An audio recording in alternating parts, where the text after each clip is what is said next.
प्रिय विद्यार्थियों, मैं डॉक्टर प्रभा शर्मा, सह आचार्य भूगोल, राजकीय कला महाविद्यालय कोटा। मैं आपको कोटा विश्वविद्यालय कोटा की एमए प्रीवियस भूगोल का paper first evolution of geographical thought, भौगोलिक विचारधाराओं का उदय पढ़ाऊंगी। इस पेपर ये फर्स्ट पेपर है, कंपलसरी पेपर है। इसको शॉर्ट में थॉट भी कहते हैं। इसके पेपर को इवोल्यूशन ऑफ ज्योग्राफिकल थॉट या हिस्ट्री ऑफ ज्योग्राफिकल थॉट या फंडामेंटल्स ऑफ ज्योग्राफिकल थॉट या हिस्ट्री ऑफ थिंकिंग या ज्योग्राफिकल थॉट एंड मेथोडोलॉजी, कई नामों से ये इसका कई नामों से इसे जाना जाता है। तो अपन शॉर्ट में इसको थॉट कहते हैं। भौगोलिक चिंतन का इतिहास हिंदी में, भौगोलिक चिंतन के मूल तत्व, भौगोलिक विचारधाराओं का इतिहास और भौगोलिक विचारधारा एवं विधि तंत्र। ठीक है। अब इसके अंदर, इस पेपर के अंदर भूगोल विषय क्या है, भूगोल की परिभाषा, भूगोल का उदय कैसे हुआ, कब हुआ, समय अनुसार इसकी परिभाषा, इसके विषय क्षेत्र में क्या परिवर्तन आए, भूगोल, भारत की भूगोल को क्या देन है, प्राचीन काल में यूनान, रोमन और अरब भूगोलवेत्ताओं के भूगोल में क्या योगदान रहे, उसके पश्चात जर्मन, फ्रांसीसी भूगोलवेत्ताओं के क्या योगदान रहे। तो इस तरह से प्राचीन काल में भूगोल, मध्य काल में भूगोल और आधुनिक काल में भूगोल इसके अंदर पढ़ेंगे। संक्षेप में यूं कह सकते हैं बच्चों कि ये भूगोल का इतिहास है जो हम पढ़ेंगे। ये भूगोल का इतिहास है। इसका सिलेबस मैं आपको पीडीएफ में डाल दूंगी। अब सबसे पहले अपन चालू करते हैं कि भूगोल क्या है। तो भूगोल का अगर अपन परिचय देखें तो इधर देखिए, सबसे पहले कि भूगोल जो है वो अंग्रेजी का, भूगोल का जो अंग्रेजी पर्यायवाची शब्द है वो है ज्योग्राफी। भूगोल का जो अंग्रेजी पर्यायवाची शब्द है ज्योग्राफी, और जो ज्योग्राफी शब्द है ये यूनानी भाषा के दो शब्दों से मिलकर बना है, जी और ग्राफो। तो जी का मतलब है पृथ्वी और ग्राफो का मतलब है वर्णन करना। तो ज्योग्राफी का मतलब हुआ पृथ्वी का वर्णन करना। अब अपन देखें कि जो ज्योग्राफी शब्द है इसका जो सर्वप्रथम प्रयोग है वो यूनानी भूगोलवेत्ता थे इरेस्टनीज भी इसको कहते हैं, और इन्होंने भूगोल का सर्वप्रथम प्रयोग किया। इनका जो समय काल था 276 से 194 बीसी, मतलब बिफोर क्राइस्ट।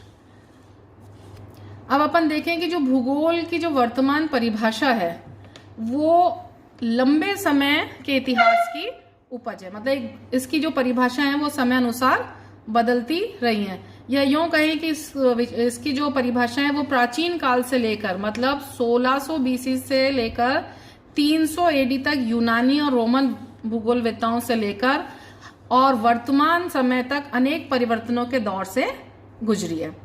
तो आज जो इसकी विचारधारा है या इसकी जो परिभाषा है, आज ये अपन मानते हैं कि जो भूगोल है वो एक सजीव है, ऑर्गेनिक है, सक्रिय एक्टिव है और प्रगतिशील डायनेमिक विज्ञान है। दूसरा, ये एक इंटरडिसिप्लिनरी है, अंतर विषय। इसकी डिटेल अपन बाद में पढ़ेंगे कि किस तरह से सारे विषय इसके अंदर पढ़े जाते हैं। अब अपन इसकी जो परिभाषाएं हैं, मैंने आपको अभी बताया कि समय अनुसार इसकी परिभाषाएं बदलती रही हैं। प्राचीन काल में, मध्य काल में और उसके बाद पुनर्जागरण काल में अपन ये तीन प्रारंभिक परिभाषाएं सबसे पहले पढ़ेंगे। तो जो प्रारंभिक परिभाषाएं हैं उसको तीन भागों में अपन ने डिवाइड किया है। एक तो प्राचीन चिरसम्मत काल। प्राचीन चिरसम्मत काल का मतलब है 600 बीसी से 300 एडी। ये तो आप समझते होंगे, बीसी और एडी बिफोर क्राइस्ट, मतलब जहां से अपनी ईस्वी प्रारंभ होती है उससे पहले का काल। और एडी का मतलब होता है एनो डोमिनी, मतलब ये एक लैटिन शब्द है। इसका मतलब है कि referring to the birth of Jesus Christ, मतलब जीसस क्राइस्ट के बर्थ के बाद। तो ये बिफोर क्राइस्ट, जीसस क्राइस्ट के बर्थ से पहले, और ये उसके बाद। तो प्राचीन चिरसम्मत काल में भूगोल की क्या परिभाषाएं रही। और भूगोल, जो प्राचीन चिरसम्मत काल है उसके अंदर यूनान और रोमन भूगोलवेत्ता आते हैं। दूसरा अपन देखें मध्यकाल, जो 8वीं से 13वीं शताब्दी तक का है। इसके अंदर अरब भूगोलवेत्ता आते हैं कि अरब भूगोलवेत्ताओं ने भूगोल की क्या परिभाषा दी। और तीसरा अपन पढ़ेंगे प्रारंभिक परिभाषाओं में पुनर्जागरण काल। पुनर्जागरण काल मतलब 13वीं से 7वीं शताब्दी तक नए नए क्षेत्रों की खोज हुई, जब भूगोल की क्या परिभाषा हुई। तो सबसे पहले जो भूगोल का जो प्रारंभिक दौर था उसके अंदर भूगोल का मतलब केवल स्थानों का वर्णन, प्राकृतिक तथ्यों का वर्णन इसके अंदर किया जाता था, अभी मनुष्य को इसके अंदर शामिल नहीं किया था। तो जो प्रारंभिक परिभाषाएं हैं उनके अंदर केवल पृथ्वी के लक्षणों का वर्णन किया जाता था। तो अभी जैसे पहले बताया कि जो प्राचीन चिरसम्मत काल है, गोल्डन एंशियंट गोल्डन एज, भूगोल के अंदर 2 गोल्डन एज आई है। अभी जैसे जैसे अपन आगे पढ़ेंगे उसमें मैं बताऊंगी आपको। तो सबसे पहले ये जो अपना प्राचीन चिरसम्मत काल है कि भूगोल का बहुत विकास हुआ 600 बीसी से 300 एडी तक, जिसके अंदर यूनानी और रोमन भूगोलवेत्ताओं का योगदान रहा। तो ये रोमन भूगोलवेत्ता हैं स्ट्रैबो और टॉलमी। तो स्ट्रैबो ने क्या परिभाषा दी भूगोल की कि जो भूगोल विभिन्न लक्षणों वाली पृथ्वी की विशेषताएं तथा थल व जल पर रहने वाले जीवों के बारे में परिचित कराता है। उसी तरह से टॉलमी ने दी कि भूगोल वह उत्कृष्ट विज्ञान है जो पृथ्वी की झलक स्वर्ग में देखता है। तो यूनान और रोमन काल के अंदर जो भूगोल की जो परिभाषा थी उसके अंदर प्राकृतिक तथ्यों का या स्थानों का ही वर्णन था। इसी तरह से जो मध्यकाल मतलब 8वीं से 13वीं शताब्दी तक का जो काल था, इसके अंदर अरब भूगोलवेत्ताओं का बहुत योगदान रहा। तो अरब भूगोलवेत्ताओं ने भी भू क्षेत्रों, स्थानों और प्राकृतिक भूदृश्यों के वर्णन को ही भूगोल माना। अभी मानव इसके अंदर सम्मिलित नहीं हुआ है, ठीक है। तो अरब भूगोलवेत्ताओं ने भूगोल को विभिन्न क्षेत्रों, स्थानों, प्राकृतिक भूदृश्यों के विवरण देने वाला विषय बताया। तो क्या कहा मध्यकाल में अरब भूगोलवेत्ताओं ने कि जो भूगोल है वो पृथ्वी से संबंधित तथ्यों का अध्ययन है। इसमें पृथ्वी के सौरमंडल में स्थिति, पृथ्वी का व्यास एवं परिधि का वर्णन किया जाता है। तो अरब भूगोलवेत्ताओं ने पृथ्वी से संबंधित तथ्यों का अध्ययन बताया। सौरमंडल में पृथ्वी की स्थिति, पृथ्वी का व्यास और उसकी परिधि का वर्णन ही भूगोल का विषय क्षेत्र या भूगोल की परिभाषा में सम्मिलित किया। उसके बाद आता है पुनर्जागरण काल, जो 13वीं से 17वीं शताब्दी तक का है। अब इस 13वीं से जो 17वीं शताब्दी तक का है, जैसा कि आपको पता है कि इस समय में ये जो काल है ये खोज यात्राओं का और अन्वेषणों का माना जाता है, अन्वेषणों का युग माना जाता है। आपको पता है क्रिस्टोफर कोलंबस इस समय में भारत खोजने निकला था और उसने अमेरिका की खोज की, वेस्ट इंडीज पहुंच गया था। इसी समय वास्को डी गामा जो पुर्तगाली नाविक था उसने 1497 में भारत के पश्चिमी कालीकट बंदरगाह पर पहुंचा। इसी तरह से जेम्स कुक ने ऑस्ट्रेलिया की खोज की। तो ये जो समय है पुनर्जागरण का काल, ये भौगोलिक यात्राओं के नए नए क्षेत्रों की खोज का समय रहा। तो भौगोलिक जो यात्राएं हैं, नई नई खोजें की, नए नए क्षेत्रों की खोजें की, उनका विवरणात्मक ज्ञान में वृद्धि हुई। तो इस समय का जो जर्मन भूगोलवेत्ता थे वारेनियस, उन्होंने भूगोल की जो परिभाषा दी वो दी कि जो भूगोल है वो पृथ्वी के धरातल के अध्ययन पर ध्यान देने वाला विषय है। पृथ्वी के धरातल, ठीक है। इसके अंतर्गत जलवायु, धरातल, भू आकृतियां, जल, वनस्पति, मरुस्थल, खनिज, पशु और पृथ्वी पर बसे मानव का निरीक्षण एवं वर्णन होता है। तो ये हो गया अपना प्रारंभिक काल में भूगोल की परिभाषाएं, जिसके अंदर मुख्यतः स्थानों का वर्णन, प्राकृतिक तथ्यों का वर्णन ही सम्मिलित किया गया था। उसके बाद आता है एक आधुनिक युग का प्रारंभिक काल। 2 आधुनिक युग अपन पढ़ेंगे, एक तो प्रारंभिक काल, एक उत्तरार्ध काल। तो प्रारंभिक काल के अंदर जो भूगोल की परिभाषाएं हुई, इसके अंदर मानव को भी सम्मिलित किया गया। ये 18वीं शताब्दी से प्रारंभ हो गया आधुनिक युग का प्रारंभिक काल। तो जो मैं आपको इस समय बता रही हूँ ये आप अच्छे से याद कर लीजिए या लिख लीजिए अपने उसके अंदर नोट्स बनाने में। प्राचीन चिरसम्मत काल 600 बीसी से 300 एडी, फिर मध्यकाल 8वीं से 13वीं शताब्दी तक, फिर उसके बाद जब अपन डिटेल पढ़ेंगे एक अंध युग आया भूगोल के अंदर 7वीं से 12वीं शताब्दी तक, जब भूगोल का कोई विकास नहीं हुआ, वो डार्क एज कहलाता है ज्योग्राफी में, ठीक है। उसके बाद पुनर्जागरण काल आया, वापस से नए नए क्षेत्रों की खोज हुई और भूगोल का उदय हुआ 13वीं से 17वीं शताब्दी तक। उसके बाद भूगोल के अंदर मानव को भी सम्मिलित किया गया, वो है आधुनिक युग का प्रारंभिक काल, 18वीं शताब्दी से ये प्रारंभ होता है। तो इसके अंदर पृथ्वी के साथ साथ मानव भी भूगोल का अध्ययन का केंद्र बना। तो पृथ्वी के साथ साथ मानव का भी अध्ययन किया जाने लगा और इस वर्तमान स्वरूप का जो विकास है वो सर्वप्रथम जर्मनी में हुआ, जिसे जर्मन स्कूल ऑफ थॉट कहते हैं। जर्मनी के साथ साथ फ्रांस, ब्रिटेन और अमेरिका और रूस आदि में भूगोल का विकास हुआ। अब जर्मनी के जो इस समय के प्रमुख जो भूगोलवेत्ता हुए वो कांट, इमैनुअल कांट, रिटर, रिच्टहोफन और हम्बोल्ट हुए। तो इमैनुअल कांट ने जो भूगोल की परिभाषा दी, जो जर्मन भूगोलवेत्ता थे इमैनुअल कांट, इनका समय था 1724 से 1804।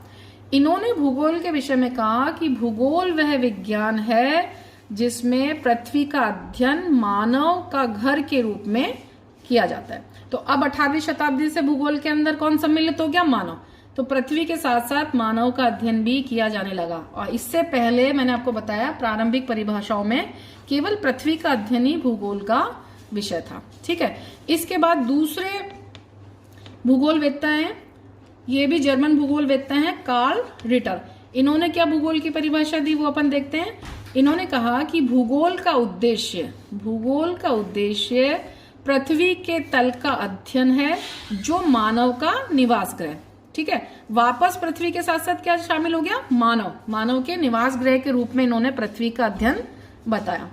उसके बाद नेक्स्ट आते हैं हम्बोल्ट। हम्बोल्ट ने क्या बताया? ये भी जर्मन भूगोलवेत्ता थे। हम्बोल्ट ने बताया कि जो भूगोल है वो प्रकृति के अध्ययन से संबंधित है। Geography is connected with the study of nature. उसके बाद ये तो हो गए तीनों, कांट, कार्ल रिटर और हम्बोल्ट, जर्मन भूगोलवेत्ता। अब इसी समय में फ्रांसीसी जो भूगोलवेत्ता हुए वाइडल डी ला ब्लाश, इन्होंने बताया कि भूगोल स्थानों का विज्ञान है। भूगोल को इन्होंने स्थानों का विज्ञान बताया। उसके बाद इस तरह से 19वीं शताब्दी के अंत तक जो भूगोल था, पहले तो क्या था? प्रारंभिक परिभाषा अपन ने देखी, केवल पृथ्वी का वर्णन बताया।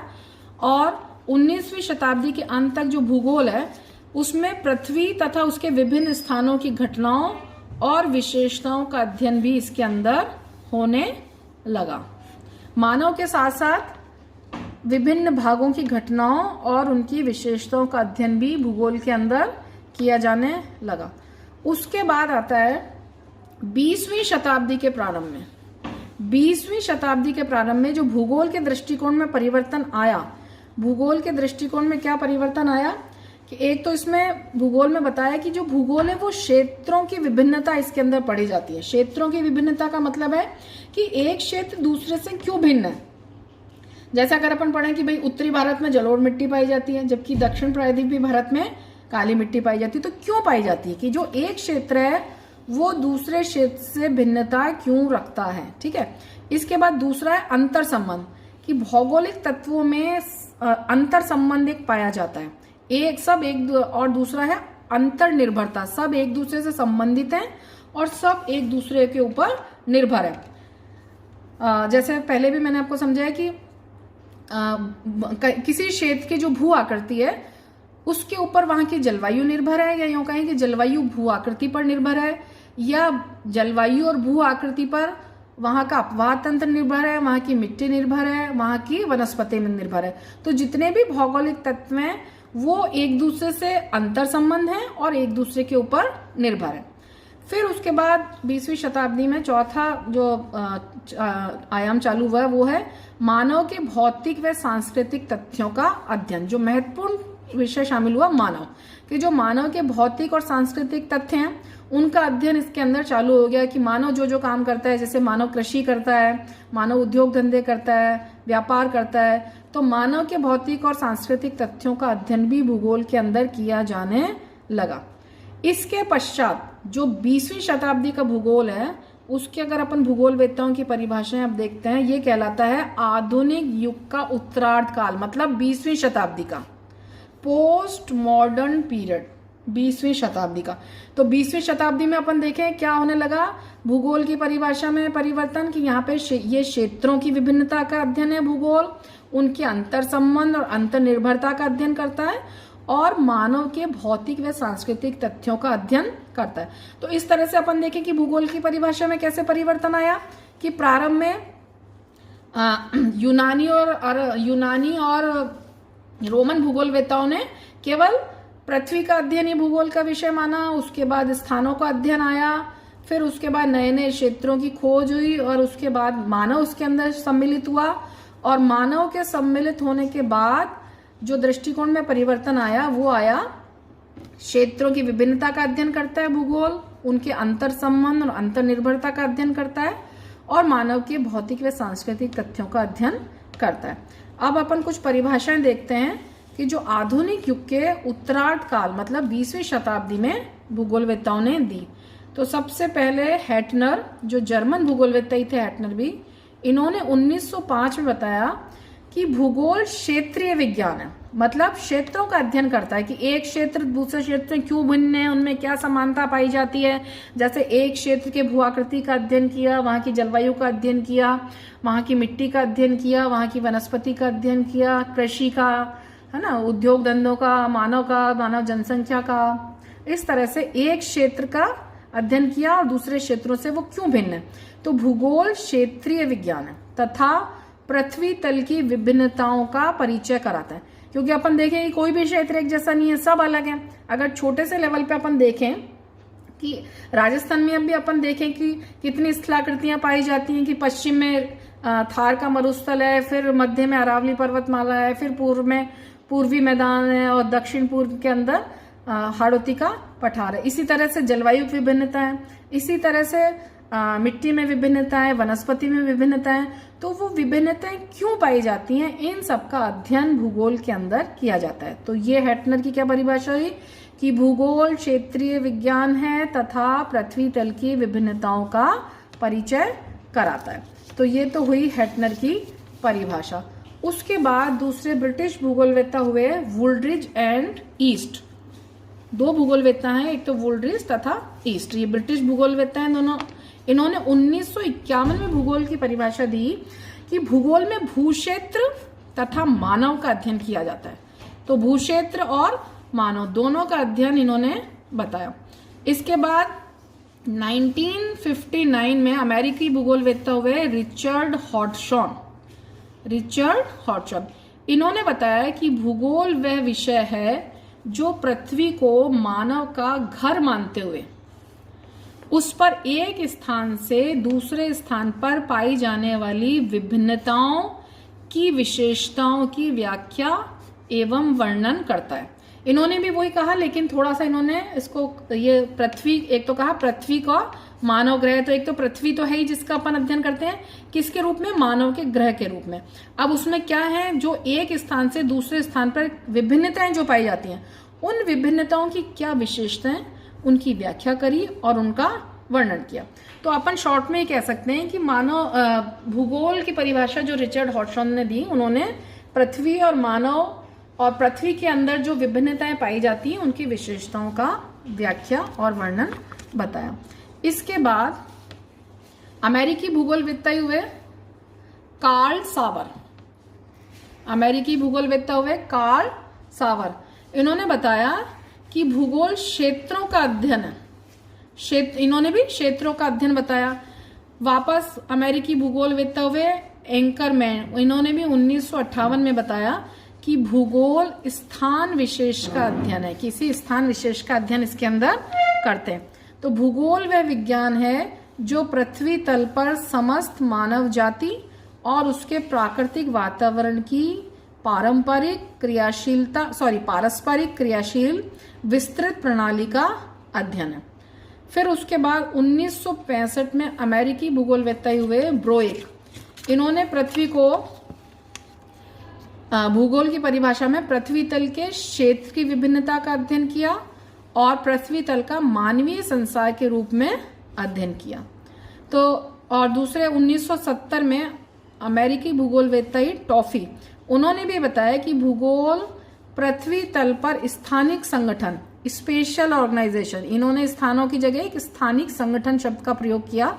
स्थानिक संगठन की प्रक्रिया एवं प्रारूप का अध्ययन है। इस तरह से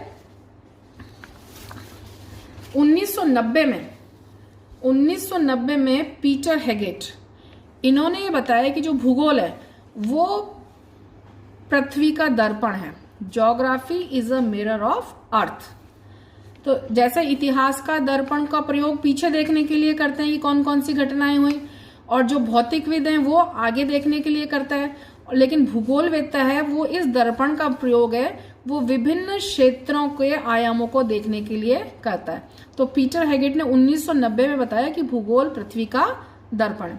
उसके बाद हैटनर ये भी अमेरिकी भूगोलवेत्ता हुए, इन्होंने बताया कि जो वास्तविकता है वो त्रिविमीय विन्यास है। मतलब 3 चीजें हैं, मैं अभी आपको समझाती हूँ।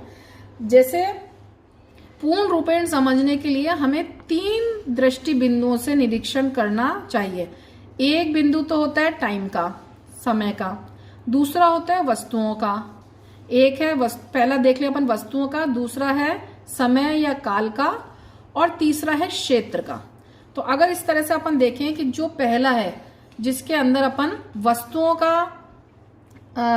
का अध्ययन पढ़ते हैं या कई पदार्थों को पढ़ते हैं, या इसको यूं कह सकते हैं कि इसे वर्गीकृत विज्ञान कहते हैं, क्लासिफाइड साइंस।